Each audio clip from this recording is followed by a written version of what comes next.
예수님께서 공생애 3년 동안 참 다양하고 많은 사람들을 만나셨습니다.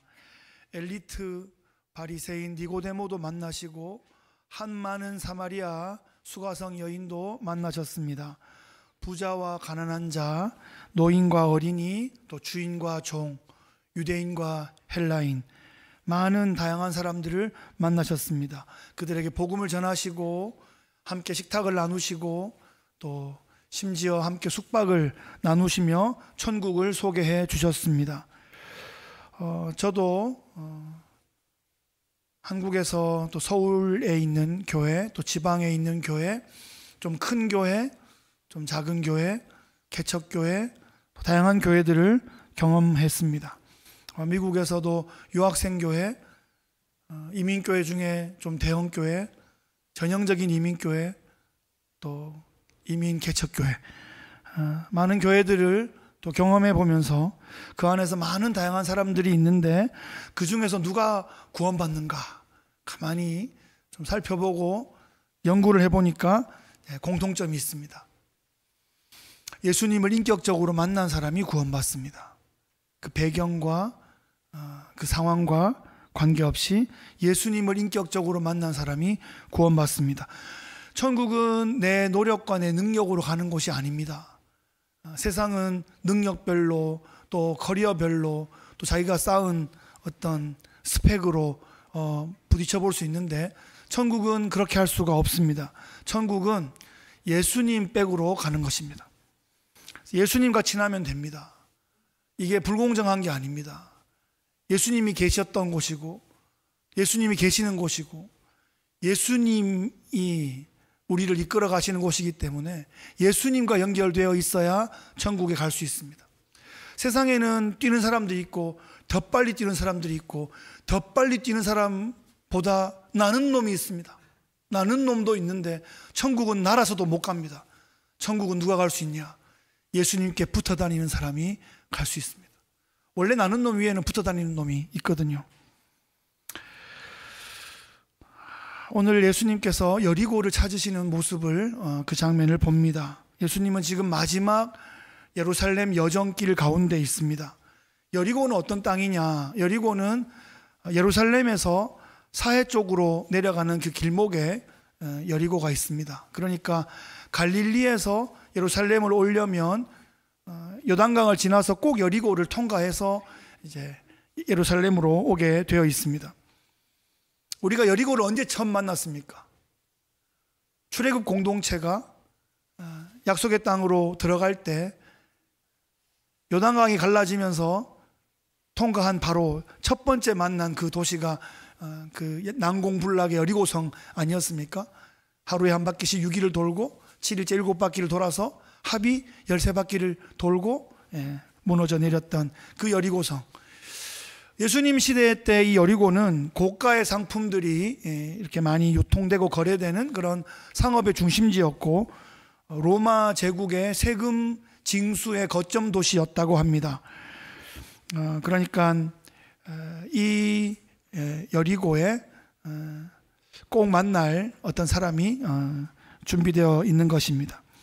그런데 예수님이 지금 시점을 보시면 갈릴리를 지나서 여리고를 통과해서 예루살렘에 들어가시면 이제 곧 고난주간이 있을 거고 십자가에 못 박혀 죽으실 겁니다. 그러니까 지금 이 여리고에서 예수님을 못 만나면 실물로 예수님을 영접하지 못할 아주 마지막 그런 기회입니다. 예수님께서 누군가를 만나러 여리고를 가고 계신 겁니다. 하나님께서는 사람을 택하시고 그 택한 사람에게 예수님을 보내시고 그 사람을 준비시키셔서 만나게 하시는 겁니다. 수가성 여인이 그랬던 것처럼 또 니고데모의 마음을 일으키셔서 그 밤에 만나게 하셨던 것처럼 여리고에서 어떤 만남이 예비되어 있는 것입니다. 세상 속담에도 만날 사람은 반드시 만나게 된다 이런 말들이 있는데요. 하나님의 사람은 하나님의 때에 하나님을 반드시 만나게 되어 있습니다.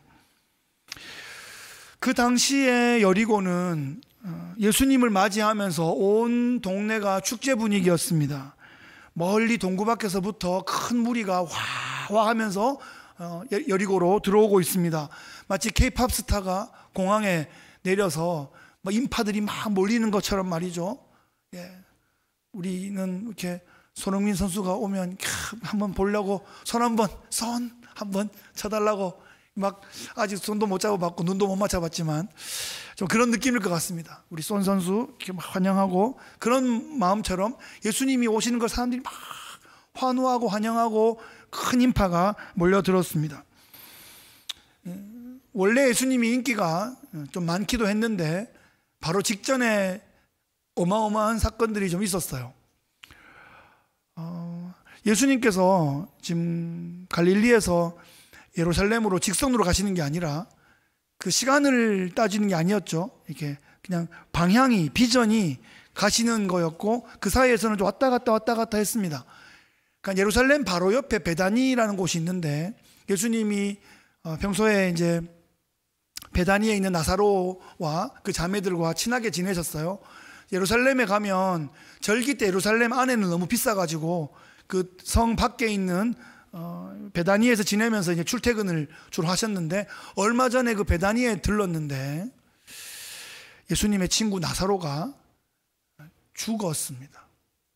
그래서 사람들은 그렇게 친한 나사로가 죽지 않게 할 수 없었냐 막 그런데 예수님이 친구가 죽은 지 4일 만에 도착하셔서 무덤 안에 있는 나사로를 불러내는 그런 놀라운 사건이 있었습니다. 그러니까 죽은 자의 소생, 듣도 보도 못한 그 일이 일어나서 사람들은 막 환호하는데 바리새인들은 저 예수의 영향력이 계속 세지기 때문에 예수를 죽여야 되겠다 이렇게 생각했죠. 그래서 예수님께서 그 인근 지역을 피하셔서 꽤 물리적으로 피하셨다가 다시 전례를 가다듬고 예루살렘으로 오시는 길에 여리고를 지나고 있는 겁니다. 그러니까 사람들은 얼마 전에 있었던 나사로 소생 사건을 알고 있는 거죠. 그리고 여리고로 오는 그 초입에 예수님의 소식을 듣고 있었던 맹인, 거지 바디메오라는 사람이 있었는데 그 바디메오가 이제 보이진 않으니까 사람들의 소리를 막 듣고 이렇게 앉아 있다가 예수님이 지나간다는 그 상황 앞에서 다윗의 자손 예수여 나를 불쌍히 여기소서 이렇게 막 불렀어요. 그러니까 제자들이 와가 좀 조용해라고 좀 혼내고 구망하고 그랬더니 조용했더라가 아니고 어떻게 했다고요? 더욱 크게 소리 질러 다윗의 자손 예수여 나를 불쌍히 여기소서. 예수님이 쟤 좀 데리고 오라. 그래서 내가 무엇하여 주기를 원하느냐 그랬더니 긴 말 안 하고 딱 짧게 주여 뭐라고요? 보기를 원하나이다. 그래서 맹인이 눈을 떴다는 거 아니에요. 그게 지금 여리고 초입에서 벌어진 일이에요. 그러니까 죽은 사람이 살아나고 맹인이 눈을 떴다. 이건 완전 메시아의 사역 아닙니까? 그래서 사람들이 와 그 사람들은 대부분이 다 이제 곧 6월절 절기를 지키러 예루살렘으로 올라가는 순례객들이었을 거예요. 예수님도 지금 예루살렘에 6월절 절기를 지키러 가시는 중이거든요. 그러니까 그 순례객의 무리와 막 다 모여가지고 와 하면서 가는 예루살렘 가는 길에 여리고로 들어가는 그 장면입니다. 한편 이 여리고에는 삭개오라는 세리장이 살고 있습니다. 여리고가 조세 수입이 많기 때문에 여러 세리들이 있는데 그 세리장, 그러니까 신약 성경에 유일하게 세리장이라고 기록되어 있는 그 삭개오가 그 도시 이 여리고에 있는 겁니다. 로마 제국의 조세 네트워크의 성격상 세리장은 부자가 안 될 수가 없었습니다. 엄청난 부자였어요. 누가는 이 삭개오가 부자였지만 키가 작았다 이렇게 소개하고 있는데 키가 작은 사람들은 대체로 야무지고 강인합니다. 싸워도 안 집니다. 뭐 허벅다리를 깨물어서라도 이기고. 제 아버님이 작으신데 동네에서 짝 먹었다 하시더라고요. 막 깨물고 막 그냥 깨물고. 제 아버님 키가 좀 작으세요. 제가 어머니가 커서 좀 크게 됐는데 우리 가문에 들어와서 큰일을 하셨는데 어머니가 제 여동생 셋하고 제 아내하고 아버지하고 걸어가면 뒷모습에 키가 똑같습니다. 작으신 편이죠. 그런데 대한민국 헌병대를 나오셨어요. 헌병대 키가 168cm까지거든요. 거기 형편없이 못 미치시는데 어떻게 헌병대를 제대했는지 국방부 미스테리입니다. 하여튼 간에 어쨌든 헌병대에 들어갔는데 스크럼을 잘라 그러니까 키가 안 맞아가지고 어깨가 안 맞아가지고 할 수 없어서 제일 뒤에서 구령 붙이는 대장이 됐다. 그래서 헌병대에서 구령 붙이다가 목소리가 터져가지고 목회를 하시게 된 것 같습니다. 하여튼 그런 것처럼 이 삭개오도 작지만, 작아서 더 열심히 치열하게 노력했을 것 같고, 그래서 한 지역의 세리장의 위치에 올라가게 됐습니다. 그는 부자였어요. 집이 컸을 거고요. 많은 종들이 함께 그 집에 있었을 겁니다. 그래도 그에게는 진정한 친구는 없었을 것 같아요. 돈은 많지만 점점 외로워졌을 것 같고, 미래에 대해서 좀 걱정하던 중에 예수님에 대한 소문을 듣게 됐습니다. 삭개오는 예수님을 만나고 싶었어요. 그런데 사람들이 자기를 좋아하지 않고 또 키도 작고 그러니까 어떻게 예수님께 접근할 방법이 없었던 거예요. 그래서 행렬이 막 몰려오는데 예수님이 가는 그 루트를 확인하고 그 행렬이 올 길을 미리 가가지고 돌무화과 나무 위로 기어 올라갔습니다. 돌무화과 나무는 여러분 구글에 가서 한번 쳐보시면 나무가 이렇게 솟는 게 아니고 웬만큼 올라간 다음에 옆으로 이렇게 퍼지는 그런 나무예요. 그러니까 거기에 올라가서 이렇게 옆으로 기어 올라가면 길 중간으로 지나가는 예수님을 머리 위에서 볼 수 있는 딱 그런 그림이에요. 옛날에는 뽕나무라고 나와 있었는데 확인해 보니까 그게 뽕나무도 있고 돌무화과 나무도 있는데 이 나무는 돌무화과 나무였어요. 자, 거기에 올라갔는데 여러분 어렸을 때 나무 좀 타보신 분 있습니까? 저도 시골 살면서 감나무도 많이 올라가고 밤나무에 그 밤 따러 올라가서 쳐가지고 떨어뜨려가지고 막 밤 까먹고 막 그랬었는데 좀 크고 난 다음에 키가 다 자란 다음에는 나무 위에 올라간 적이 없습니다. 왜냐하면 애들은 나무 위에 막 올라가고 막 그렇게 노는데 어른이 나무 위에 올라가는 건 자기 직업이 아닌 이상 좀 채통이 떨어지는 일 아닙니까? 그런데 세리 장식이나 되는 삭개오가 나무 위에 기어 올라갔습니다. 간절한 마음으로 예수님을 보고자 하는 그 마음이 느껴집니다. 예수님이 점점 다가오고 있습니다. 삭개오는 떨리는 마음으로 예수님이 지나가기를 이렇게 기다리고 있는데 예수님께서 지나가시다가 걸음을 멈추시고 고개를 들고 삭개오와 눈을 마주치십니다. 그리고는 삭개오야 속히 내려오라. 삭개오 이름을 알고 계시네요. 삭개오야 속히 내려오라. 내가 오늘 네 집에 유하여야 하겠다. 삭개오가 얼마나 놀랐을까요?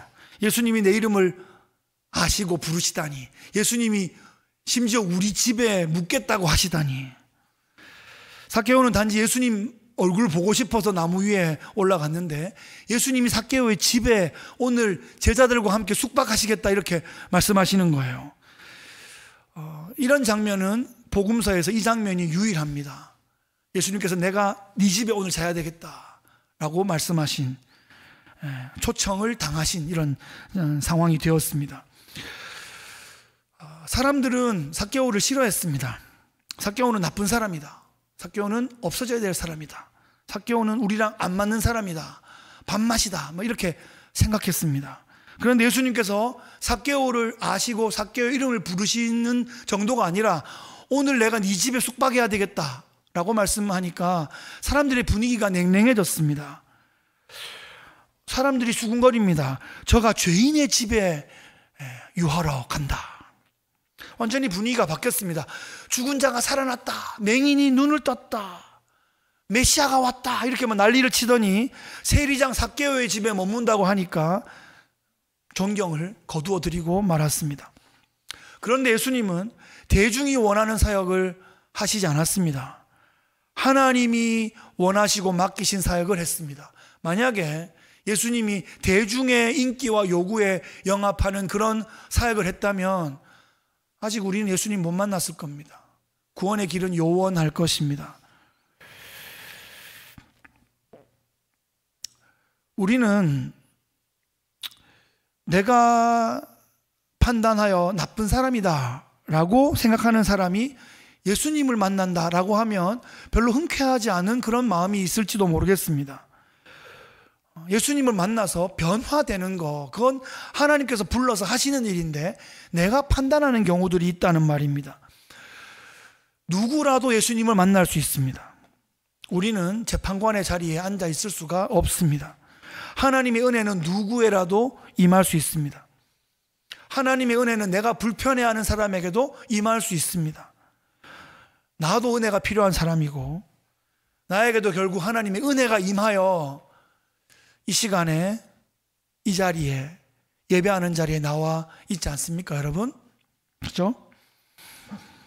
삭개오의 집에 예수님과 제자들이 초대되었습니다. 삭개오는 예수님을 자기 집에 모셔드렸는데 이것은 자신의 마음에 예수님을 모셔드렸다라는 것으로 이해할 수 있습니다.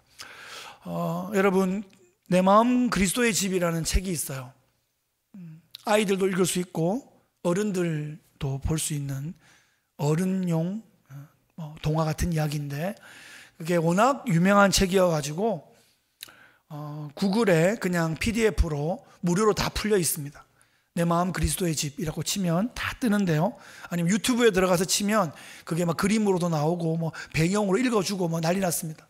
그걸 한번 보시면 내 마음에 방들이 있는데 예수님을 모셔드렸는지, 모셔드렸는데 예수님이 어디에 계신지 뭐 그런 수필 같은 이야기인데 지금 자신의 마음의 중심에 예수님을 모셔드리고 있습니다. 그 증거가 삭개오가 회개하는 모습으로 나타나고 있습니다. 회개는 말로만 하는 게 아닙니다. 말로 하기도 어려워요. 뭐 쉬운 게 아니에요. 죄송합니다 라고 말하기도 쉽지 않은데 말로만 하는 게 아니라 구체적인 행동의 변화로 나가는 것이 성경적인 회개의 모습이죠. 구체적이고 실제적이고 때로 과감한 행동으로 나가는 것이 회개의 모습입니다. 회개한 삭개오는 자기가 옳지 않은 방법으로 축적한 모든 재물들을 환원하고 있습니다. 8절 말씀해 보시면 삭개오가 서서 주께 여짜오되 주여 보시옵소서 내 소유의 절반을 가난한 자들에게 주겠사오며 만일 누구의 것을 속여 빼앗은 일이 있으면 네 갑절이나 갚겠나이다. 여러분, 재산이 아무리 많아도 반을 툭 떼어서 환원하는 것은 그렇게 쉽지 않을 겁니다. 게다가 남은 반 중에서 내가 누구를 속여서 빼앗은 것이 있으면 4배로 갚겠대요. 원래 이런 게 율법에 있거든요.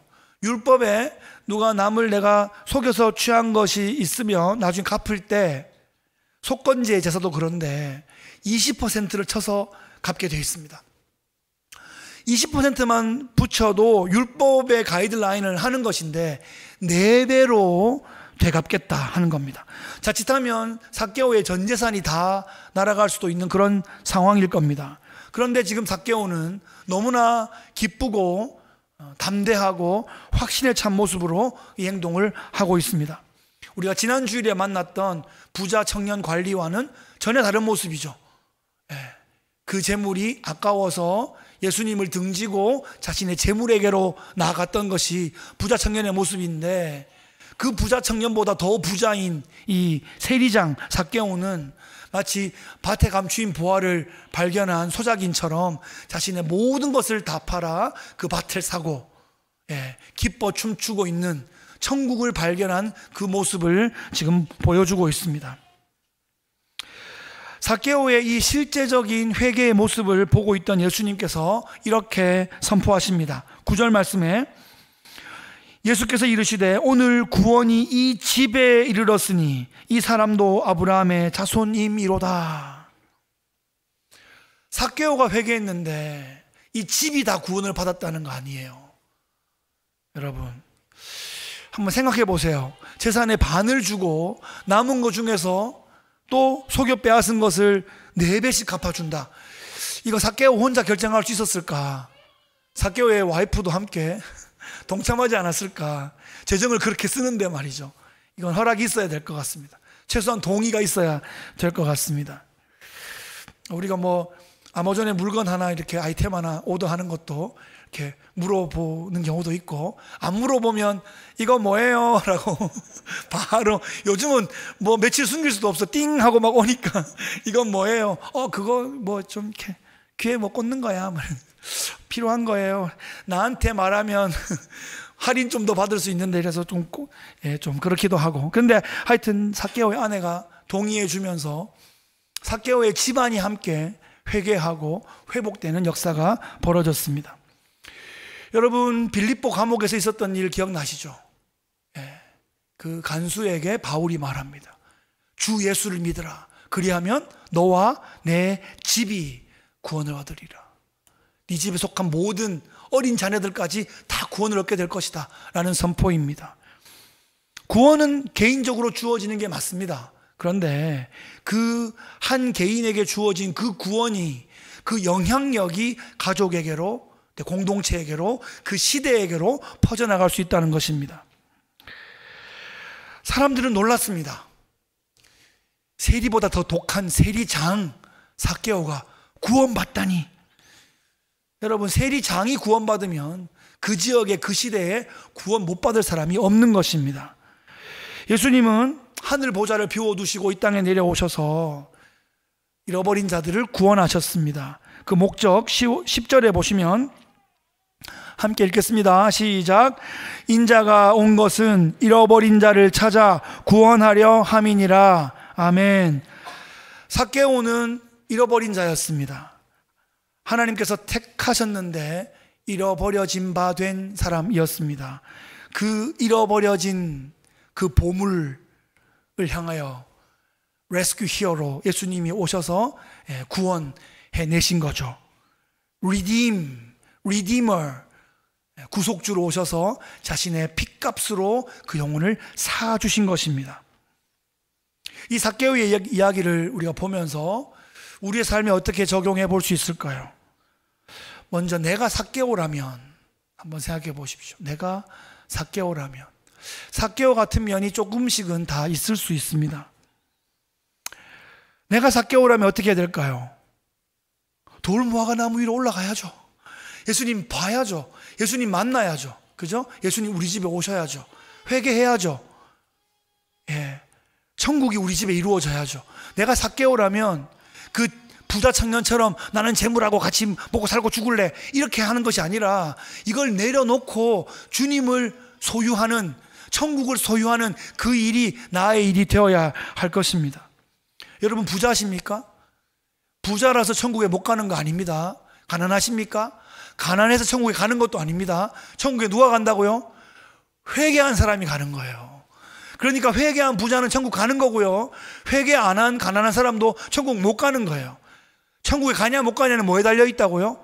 회개하는가, 회개했는가, 내 마음의 중심에 주님을 모셨는가, 거기에 달려 있는 것입니다. 또 이렇게 생각해 봅시다. 내 이웃이 삭개오라면, 내 이웃에 삭개오 같은 사람이 있다면 어떻게 해야 할까요? 우리는 그 삭개오를 내 눈으로, 내 관점으로 막 판단하면 안 됩니다. 삭개오를 환영하고 삭개오를 돕고 삭개오를 살려내야 하는 거죠. 삭개오가 예수님께 나갈 수 있는 길을 열어줘야 되는 겁니다. 세리장 삭개오가 나와서 예수님을 보려고 뒤꿈치를 들고 있으면, 오, 세리장 삭개오가 나왔네? 그러면서 길을 막 터주고, 예수님 우리 지역에 이 세리장인데요, 예수님 보러 왔나 봐요. 그리고 길을 막 터줘야죠. 그걸 막 바리케이트로 막 막아가지고 말이야, 못 오게 만들고 말이야. 그 예수님을 만나러 갔던 수로보니게 여인도 그 다 스크럼을 짜고 있어 못 만나가지고 뒤로 기어 들어가서 그 옷자락을 만지고 말이죠.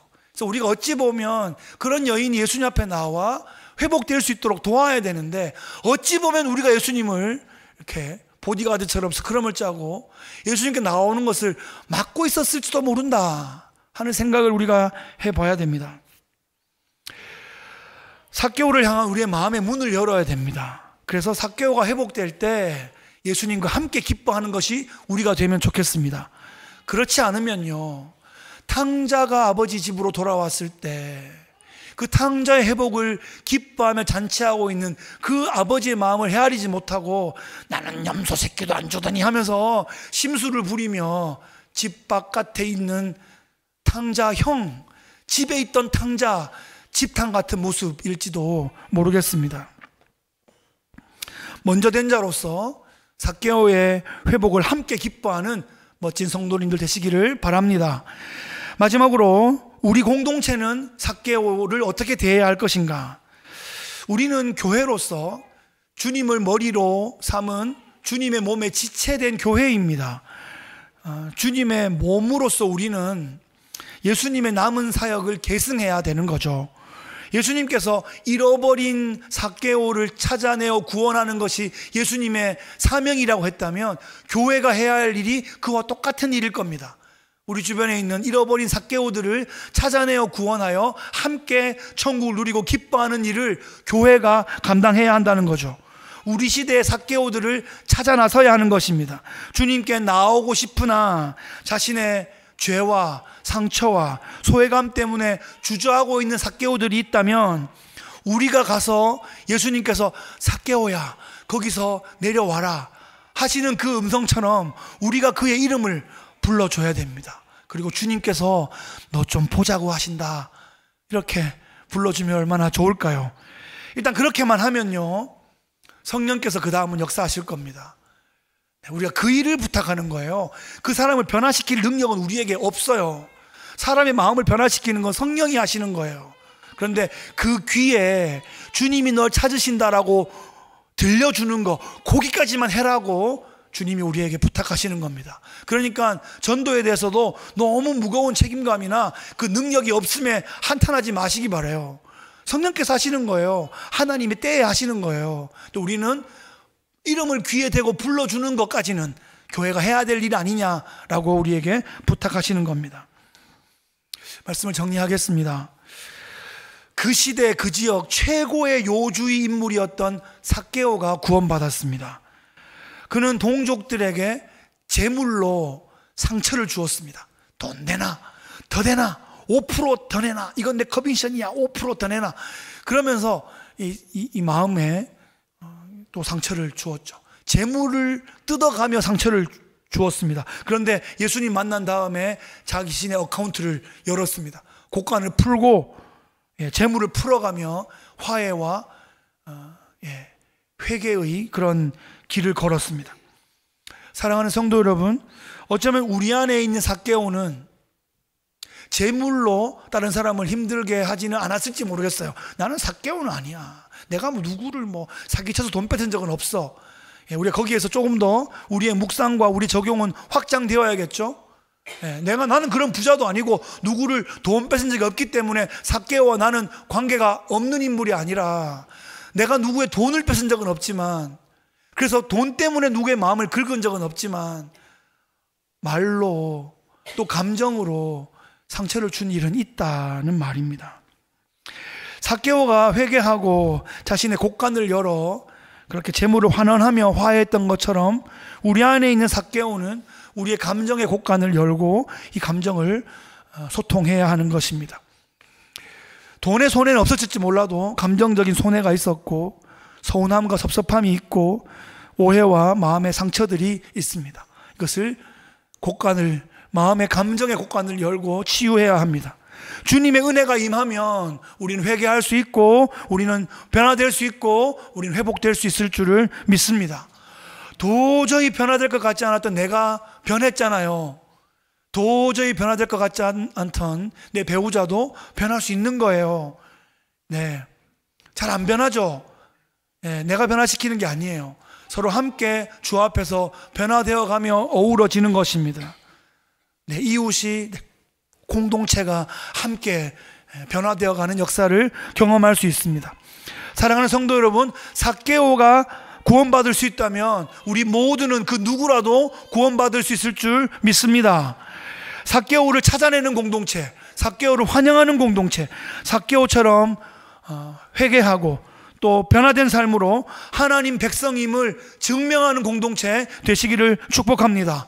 오늘 삭개오의 집에 임했던 그 구원의 감격과 그 회복의 역사가 우리 공동체 가운데 넘쳐나시기를 예수님 귀하신 이름으로 축복합니다. 할렐루야, 아멘.